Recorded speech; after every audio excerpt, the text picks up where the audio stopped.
Hello दोस्तों, एक बार फिर से आपका स्वागत है मेरे YouTube चैनल पर। और आज हम लोग रासायनिक बलगत की क्लास 12 केमिस्ट्री 4th यूनिट आज हम लोग बात करेंगे।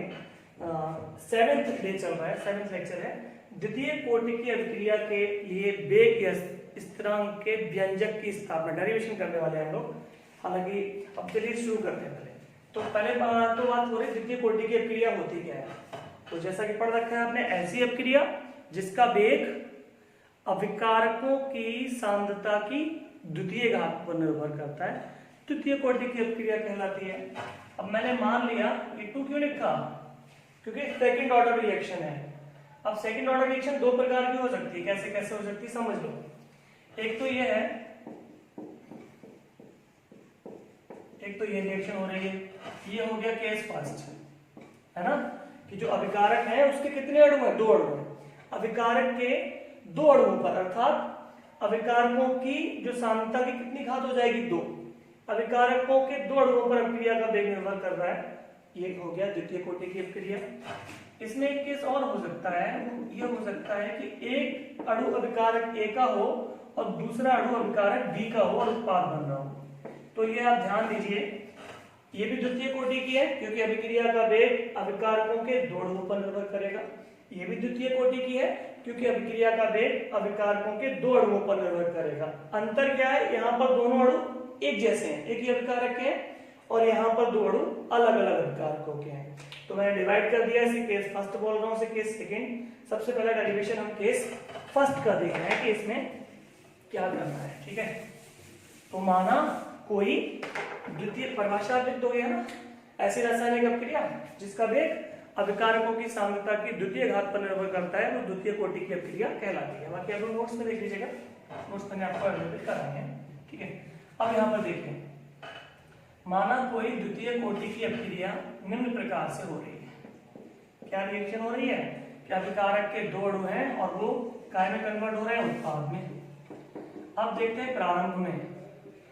प्रारंभ का मतलब अभिक्रिया शुरू करने की तैयारी हो गई पूरी, अभिक्रिया शुरू नहीं हुई। जो अभिकारक है इसके कितने मोल लिए गए हैं, ए मोल लिए गए हैं। उत्पाद कितना होगा, 0।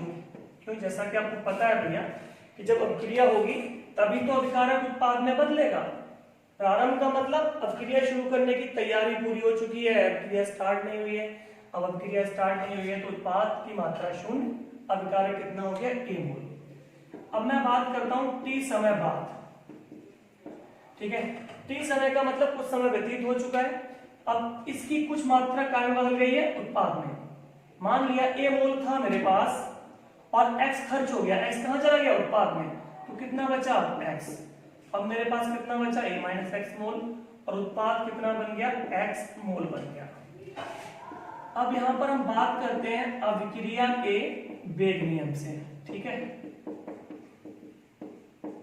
अभिक्रिया का वेग नियम क्या कहता है, अभिक्रिया का वेग नियम ये कहता है, डेरिवेशन थोड़ा फास्ट इसलिए करा रहा हूं क्योंकि इस तरह के 2 डेरिवेशन ऑलरेडी हम कर चुके हैं। वही एक ही चीज बार बार रिपीट करने में थोड़ा आपको भी बोरियत होगी, मुझे भी खराब लगेगा।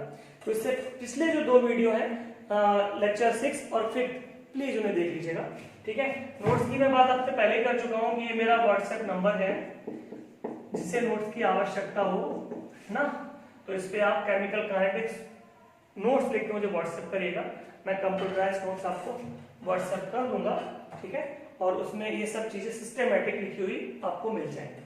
Now come to the point, अभिक्रिया का वेग नियम क्या कहता है, अभिक्रिया का वेग नियम कहता है कि टी समय बाद अभिक्रिया का वेग, ठीक है, टी समय बाद अगर आप अभिक्रिया का वेग निकालना चाहते हैं तो ये समानुपाती हो जाएगा काय के, टी समय बाद अभिकारक की सांद्रता के।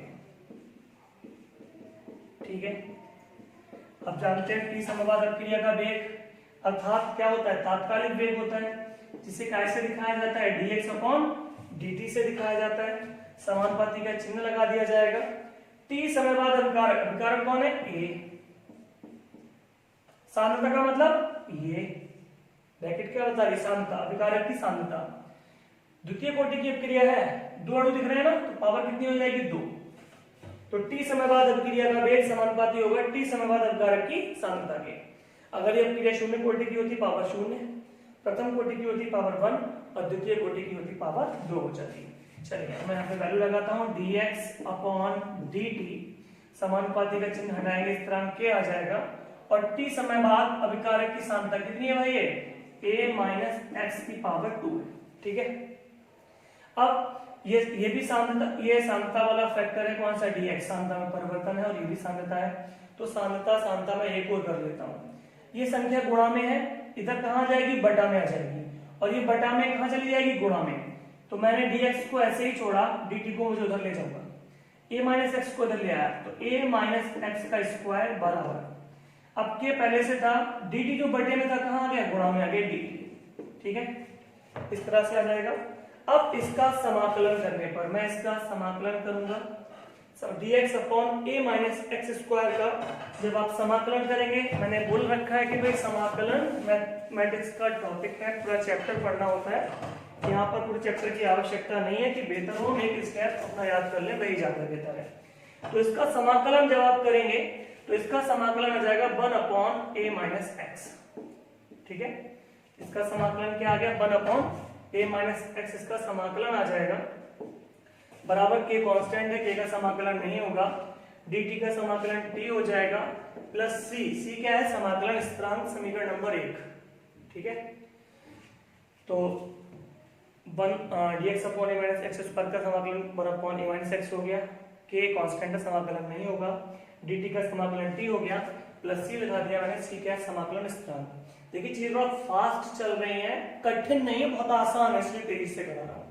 आपको कठिन अगर लग रही है तो डेफिनेटली इसका मतलब है आपने सिर्फ पिछला वीडियो नंबर 6 देखा वीडियो, फिर देखा वीडियो देखा ही नहीं है, क्योंकि ये चीज मैं 2 दिन से लगातार रिपीट कर रहा हूँ, तो इसलिए थोड़ा सा फास्ट कराता हूँ, ज्यादा काम कम समय में हो सके। टाइम की अपनी वैल्यू होती है, तो प्लीज सिस्टमेटिक अगर आपको समझ में आ रहा है सुपर सो गुड, अगर कहीं दिक्कत लगती है तो प्लीज सिस्टमेटिक देखिए, कम से कम 5वां देखा वीडियो, फिर 6 का, फिर 7 का देखिए, आपको खुद ही आसान लगना शुरू हो जाएगा। Now come to the point, यहाँ पर ये चीज बताई गई है क्या, अभी आ गया। अब यहाँ पे कंडीशन अप्लाई करते हैं, जैसे पहले कर चुके हैं 2 बार, सेम चीज कर रहे हैं कि t बराबर 0, टाइम 0 हो गया, मतलब कहाँ पहुंच गए, प्रारंभ में पहुंच गए। जब टाइम 0 हो गया तो आपकी ये x नहीं था, उस समय क्या था, 0 था, अरे टाइम 0 हो गया ना, अब क्रिया शुरू ही नहीं हुई, तो उत्पाद की मात्रा क्या होगी, 0, x नहीं होगी। t समय के बाद उत्पाद की मात्रा कितनी है, x, शुरू में उत्पाद की मात्रा कितनी थी, 0, तो जब t बराबर 0 तो x बराबर भी क्या था, t बराबर 0।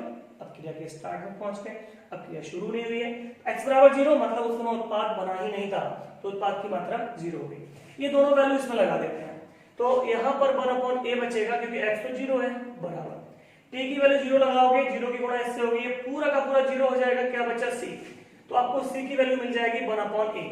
c की ये वैल्यू दोबारा से लगाने जा रहे हैं अपना समीकरण 1 में। समीकरण 1 में थोड़ा पक्षांतर कर लेते हैं हम।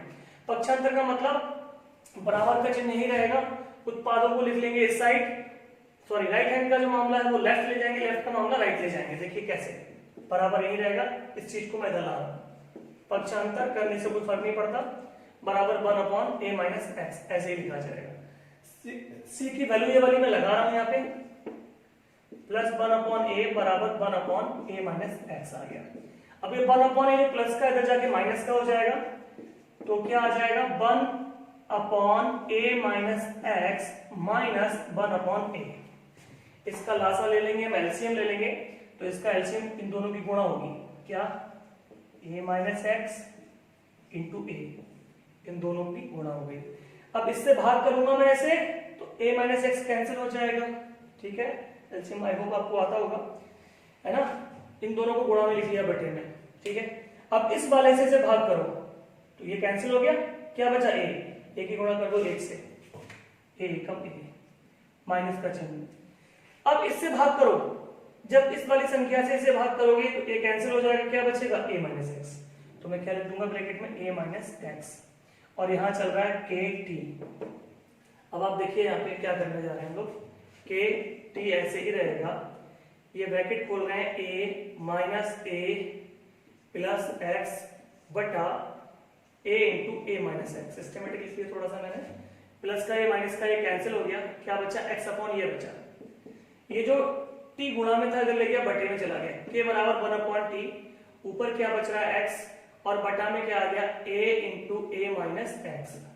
तो यही भैया द्वितीय कोटि की अभिक्रिया के वेग स्थिरांक का व्यंजक होगा यदि केस फर्स्ट इस टाइप की रिएक्शन है तब। ओके, अब इसका दूसरा केस हम देख लेते हैं। वहां पर क्या होगा देखिए दोस्तों, बार बार मैं आपसे रिक्वेस्ट कर रहा हूं क्योंकि एक ही चीज को बार बार पढ़ने से लोगों को जो रेगुलर हमारे व्यूअर्स में बहुत दिक्कत होगी। तो मैं आपसे बोल रहा हूँ fifth day sixth day starting से सिस्टमेटिक देखिएगा। कोई भी सब्जेक्ट कभी कठिन नहीं होता। कठिन केवल वो इसलिए होता है क्योंकि हम उसे गलत तरीके से पढ़ रहे होते हैं। ऐसे मान लो किसी इंसान ने क्या किया, छोटा बड़ा नहीं सीखा और डायरेक्ट वो हिंदी की किताब पढ़ने लग जाए, तो उसे हिंदी की किताब की जिंदगी बस कठिन भी लगेगी, है ना। क्रम है, पहले आपको वही अक्षर ज्ञान होना चाहिए, मात्रा का ज्ञान होना चाहिए, तब आप आगे जा सकते हो। तो ऐसे यहाँ पे जो बलगति के लेक्चर्स प्रीवियस पढ़े हुए हैं प्लीज उन्हें देखिएगा। इससे आसान और इससे इंपॉर्टेंट मैं वो चैप्टर पहले पढ़ाया है जो बहुत आसान है और सॉलिड नंबर देता है, ठीक है। बाकी चैप्टर्स कुछ ऐसे आएंगे जहाँ नंबर तो सॉलिड मिलेंगे लेकिन सॉलिड नंबर के लिए आपको मेहनत भी सॉलिड करनी पड़ेगी। ये ऐसा चैप्टर है कि बिना मेहनत किए बहुत कम मेहनत से बहुत ज्यादा अच्छे नंबर आप ला सकते हैं, स्कोरिंग चैप्टर। चलिए अब मैं केस सेकंड द्वितीय कोटि की अभिक्रिया का सेकंड केस क्या बोला था मैंने कि एक अभिकारक A और एक अभिकारक B और अभिक्रिया की और उन्होंने क्या बना डाला भैया उत्पाद। दो अभिकारक है। अब मैं प्रारंभ की बात कर रहा हूँ, स्टार्टिंग एट स्टार्टिंग क्या होगा वहां पे, इसके मान लिया कितने मोल रहे A मोल, कितने मोल रहे इसके B मोल, तो उत्पाद कितना होगा शून्य, है ना। बार बार वही चीज कि भाई अभिक्रिया होगी तब ना अभिकारक उत्पाद में बदलेगा। प्रारंभ की बात कर रहा हूं, अभिक्रिया शुरू नहीं हुई है तो उत्पाद की मात्रा शून्य, अभिकारक है उत्पाद शून्य है। अब मैं बोलूंगा t समय के बाद क्या हुआ, कुछ समय व्यतीत हो गया भैया, तो इसका कुछ हिस्सा खर्च, इसका कुछ हिस्सा खर्च और ये बन गया, तो इसका खर्चा कितना हो गया a माइनस एक्स का हो गया, इसका खर्चा कितना हो गया b माइनस एक्स। क्यों, अरे यार a था x खर्च हो गया ना, क्या बचा a माइनस एक्स, b था और x खर्च हो गया, क्या बचा b माइनस एक्स, ये कितना बन गया x। अब ये दिमाग में कंफ्यूजन ये भी हो सकता है तुम्हारे यार क्या है, ये मैंने एक x यहाँ खर्च हुआ, एक x यहाँ खर्च हुआ, 2x खर्च हुए और बनाया एक x। नहीं सर मैं इसके अकॉर्डिंग नहीं बता रहा हूँ। यहाँ उत्पाद के साथ संख्या देखनी पड़ती है आपको, यहाँ उत्पाद के साथ कोई संख्या नहीं है तो x लिखा जाएगा। यहाँ ऐसे मैंने मान लिया यहाँ पर c कोई उत्पाद है, उत्पाद की संख्या 1 है तो x लिखूंगा, 2 होगी तो मैं 2x लिखूंगा, 3 होगी 3x लिखूंगा, 5 होगी 5x लिखूंगा। मतलब ये है कि उत्पाद के अकॉर्डिंग यहाँ x की संख्या आएगी, इसके अकॉर्डिंग नहीं आएगी कि 2x खर्च हुए तो 2x बना दो आप, ठीक है। इसके अकॉर्डिंग नहीं आएगी ये संख्या, इसके अकॉर्डिंग आएगी। यहाँ पे 5c लिखा होता तो मैं 5x करता, 2x से 5x भी बन सकते हैं, ठीक है ना, 2 से 5 भी बन सकते हैं। जैसे एक डंडे को छोटा छोटा तोड़े, एक डंडे से 5 डंडे भी बन सकते हैं ना, थोड़ी है एक डंडे से एक ही डंडा बनेगा। एक डंडे को अगर मैं 5 जगह से तोड़ देता हूँ, 4 जगह से तोड़ देता हूँ तो 1 से 5 बन सकते हैं। वैसे ही 2x से 5x भी बन सकते हैं, 2x से 2x भी बन सकते हैं, 2x से 7x भी बन सकते हैं। चलिए ये डिफरेंट चीज थी। Now come to the point. अब भाई हम बात करते हैं अभिक्रिया का वेग नियम, अभिक्रिया के वेग नियम से, ठीक है। अभिक्रिया का वेग नियम क्या कहता है, देखो भाई जी बहुत बाहर सुनना चाहते हो, रिपीट कर रहा हूँ प्लीज सारी क्लासेस देखिएगा आप लोग। t समय बाद अभिक्रिया का वेग, क्योंकि ये चीजें मैंने प्रारंभिक क्लासों में बहुत डिटेल में समझाई है, आवश्यकता से अधिक डिटेल में। t समय बाद अभिक्रिया का वेग समानुपाती क्या हो जाएगा, t समय बाद अभिकारक की सांद्रता, t समय बाद अभिकारक की सांद्रता। तो t समय बाद अभिक्रिया का वेग तात्कालिक वेग कहलाता है, क्या शो करोगे dx/dt समानुपाती t समय बाद अभिकारक कौन कौन है, इस बार दो हैं, a की सांद्रता और इनटू b की सांद्रता। अब आप बोलोगे सर ये तो द्वितीय कोटि की अभिक्रिया, द्वितीय कोटि कैसे हो गई, इसकी पावर कुछ नहीं है तो क्या होगी 1, क्या होगी 1 और 1 2, द्वितीय कोटि की। ये अभिक्रिया की वेग समीकरण है। अरे भाई इसी का आधार पर तो परिभाषा बनी है। किसी रासायनिक अभिक्रिया की वेग समीकरण में भाग लेने वाले अभिकारकों की सांद्रताओं की घातों के योग को, इन घातों के योग को ही तो कोटि कहते हैं। तो घातों का योग कितना हो रहा है 2, तो कोटि कितनी हो गई 2। चलिए वैल्यू लगा देते हैं, dx/dt समानुपाती में चिन्ह हटाए, स्थिरांक k, इसकी वैल्यू ये आ गई a माइनस एक्स, इसकी वैल्यू ये आ गई b माइनस एक्स, पावर 1 है, लगाओ ना लगाओ बनी रहेगी वो। फिर पहले वाला कार्य करते हैं, सांद्रताएं एक तरफ कर लेते हैं, इन दोनों को इधर ले आते हैं, तो क्या आएगा dx upon a minus x into बोलो भैया b माइनस एक्स, ये दोनों गुणा में थे, बटे में ले आया, बराबर ऐसी रहेगा कि ऐसी रहेगा कि dt बटे में था, अगर कहां जाएगा गुणा में जाएगा, इंटू dt। तो चीज बटा में होती है पक्षांतर करने पर गुणा में जाती है, गुणा में होती है पक्षांतर करने पर बटा में आती है।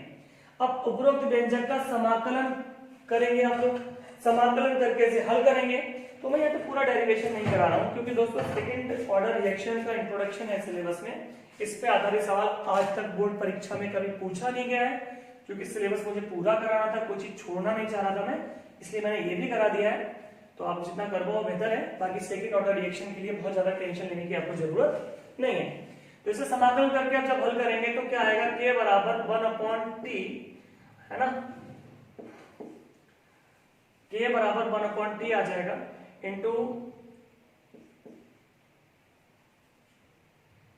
a माइनस एक्स, यहां पे आएगा log b into a minus x बटा a into b minus x. तो ये द्वितीय कोटि की अभिक्रिया के वेग स्थिरांक का व्यंजक आपका यहाँ पर हो जाएगा। ठीक है, तो ये द्वितीय कोटि की अभिक्रिया के वेग स्थिरांक का व्यंजक हो गया।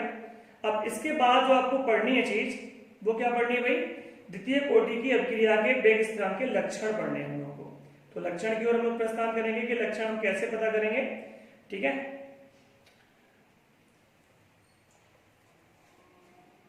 अब लक्षण की तरफ चल रहे हैं हम लोग, चलिए ठीक है, हम पढ़ेंगे लक्षण, द्वितीय कोटि की अभिक्रिया के वेग स्थिरांक के लक्षण क्या होते हैं, उसके बाद ये डेरिवेशन भी खत्म हो जाएगा।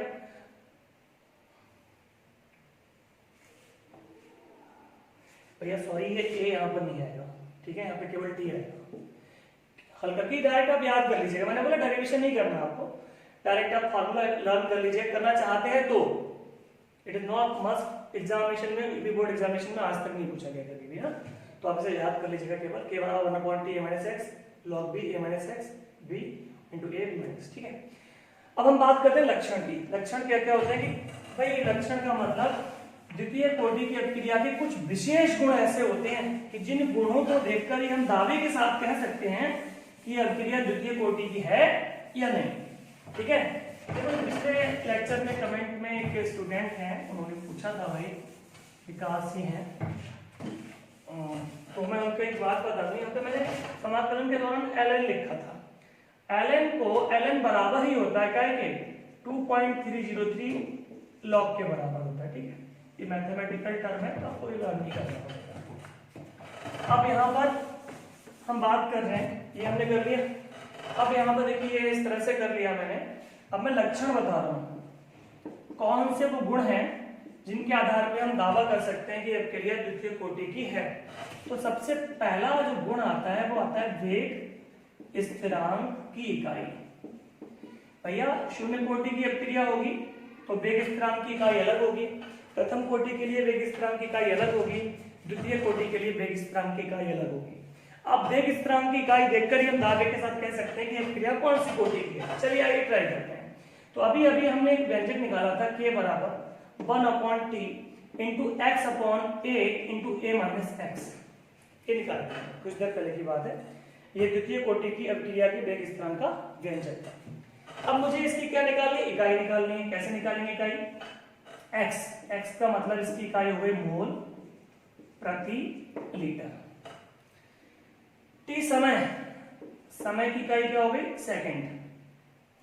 a सांद्रता, इसकी भी इकाई क्या हो गई, मोल प्रति लीटर।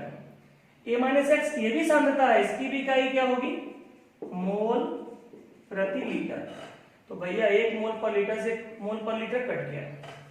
अब इससे हम ऊपर लेके जाएंगे, लीटर की घात -1 है तो ये प्लस हो जाएगी, मतलब इसे बोला जाएगा लीटर। मोल की घात +1 ऊपर जाके -1 हो जाएगी, मतलब इसे अब क्या पढ़ा जाएगा, प्रति मोल। सेकंड की घात +1 ऊपर जाके -1 हो जाएगी, तो क्या इकाई निकल के आ गई, लीटर प्रति मोल पर सेकंड, प्रति मोल पर सेकंड। तो यदि किसी अभिक्रिया में वेग स्थिरांक की इकाई लीटर प्रति मोल प्रति सेकंड है तो समझ जाओ कि वो अभिक्रिया द्वितीय कोटि की ही होगी। ये विशेष गुण है, द्वितीय कोटि की वेग स्थिरांक की इकाई हमेशा यही होती है, प्रथम कोटि की अलग थी, शून्य कोटि की अलग थी। इन्हें भी याद करने का शॉर्टकट तरीका मैं आपको बताऊंगा नेक्स्ट लेक्चर में। रटने की जरूरत बिल्कुल भी नहीं है। दूसरा लक्षण आता है टी हाफ एंड ए।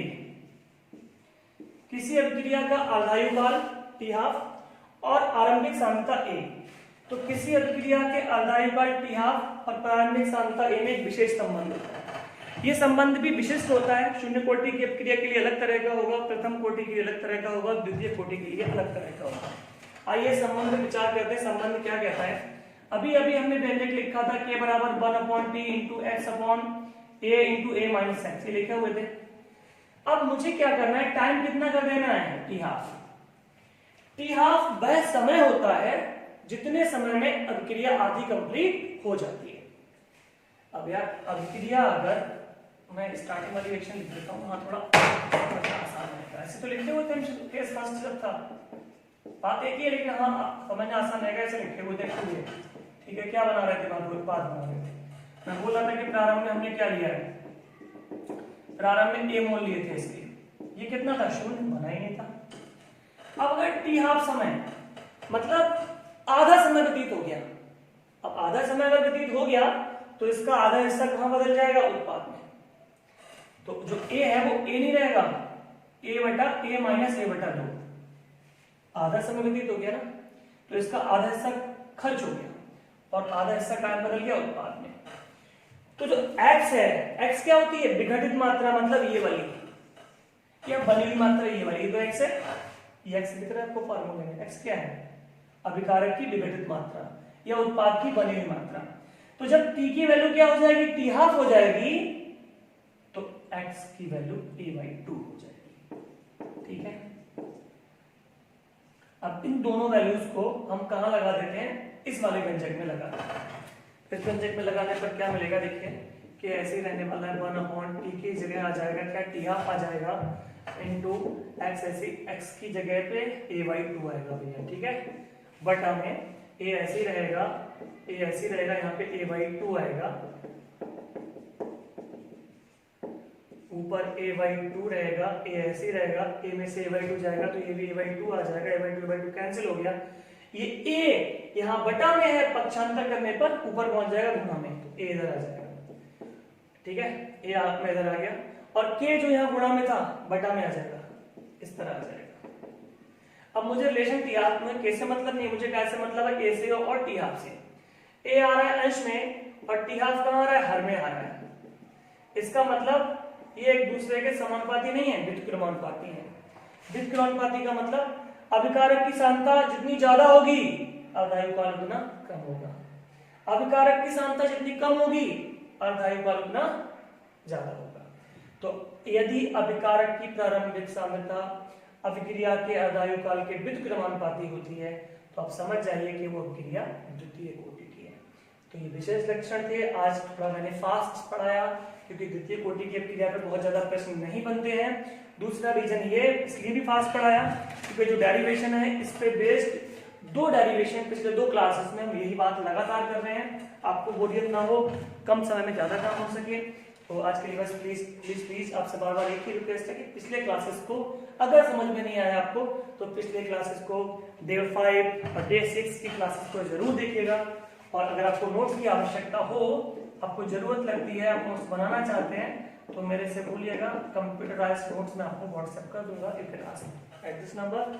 ठीक है भैया, स्वस्थ रहिए, अपना ख्याल रखिए। Thank you for watching.